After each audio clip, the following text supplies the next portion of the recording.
Now, we've brought Carves Olicol back into the studio. Our chief reporter, I said just before the commercial break that there was some news about Alejandro Garnacho. What is it? Well, Chelsea are considering making a move for the Manchester United player before the window closes. They've been alerted to his potential availability, and he's a player they have been watching very closely. We're being told a move is possible this window or in the summer. But of course, Chelsea would only proceed with a potential deal at the right price and on the right terms. And I think one thing that is actually quite important is that relations between Chelsea and Manchester United at the highest levels are very, very good. So I'm sure that if Chelsea decided that he was a player they wanted to sign, they could pick up the phone to Manchester United, see if he was available and try and do a deal at the right price. If he was to move to Chelsea, he would move to London, one of the best cities in the world, and also he would remain playing in the Premier League. I think for what it's worth, from United's point of view, I would imagine they would prefer to sell him to a club abroad rather than have such a good young player as Garnacho playing for one of their rivals.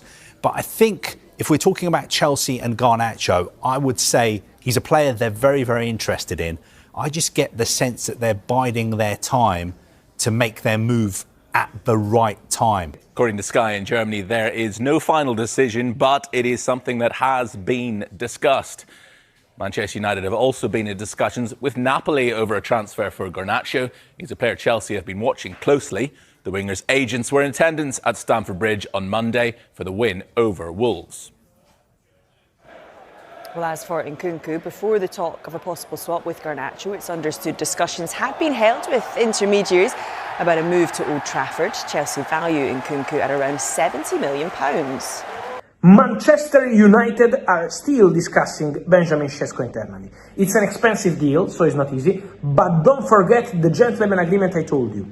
For some clubs indicated by Benjamin Šeško as special clubs for him, the price of the Šeško package can be 70-80 million euros fixed, 5-10 million euros in add-ons.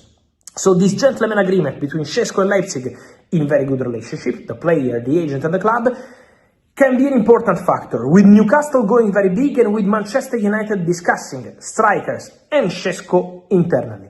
So keep an eye on this story in the next week and in the next days, because Newcastle will go with an important proposal. Manchester United will discuss his name again internally with the coach involved in the conversation, Ruben Amorim, with the directors and with the financials of the deal to understand if they can make it happen or not. But this Benjamin Šeško situation will be, for sure, one to watch in the next, let's say, 7-10 days. Manchester United could pursue a new goalkeeper during the ongoing transfer window. The Red Devils have had a good summer with 3 quality acquisitions. Mateus Cunha and Brian Bumo are expected to improve the club's creativity and goal-scoring significantly next season. Diego Leon appears a very bright talent and should provide good competition to Patrick Dorgu for the left wing-back position. United are open to pursuing more signings, and TIC Sports journalist German Garcia Grover claims that the club are in formal negotiations with Aston Villa for goalkeeper Emiliano Martinez. Grover adds that Martinez is the chosen one by manager Ruben Amorim. Unai Emery's side have so far rejected a loan proposal from the Red Devils for the 2022 World Cup winner. Man United should avoid a deal for Martinez.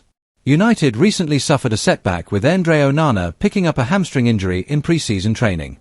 However, things look positive ahead of the Premier League Summer Series in the United States. The Cameroonian has returned to training and could play some part during the pre-season tour. In our view, United should avoid a deal for Martinez and instead pursue a quality backup. The Argentine will turn 33 in September this year and has shown signs of regression over the past season. He made 5 errors leading to shots in the Premier League, with one of those leading to a goal. The former Arsenal man also picked up a red card for violent conduct against United in late May. As a result, he is suspended for the opening 3 matches of the new league campaign. Villa have turned down a loan deal and want at least £40 million to part ways with Martinez. We simply don't see United making such a huge outlay unless Onana leaves for a good fee, which seems unlikely, given his ambition to stay at the club next term. Instead of a marquee shot-stopper, United should place emphasis on landing a quality backup such as Royal Antwerp's Sen Lammens, who has immense potential. The 23-year-old saved 77% of his shots in the Belgian Pro League last season. He had a passing accuracy of 71% with over 7 long balls per appearance. The Belgian also impressed with his high claims while saving 4 penalties. United should pay the £13 to £17 million package Antwerp want for the highly rated goalkeeper.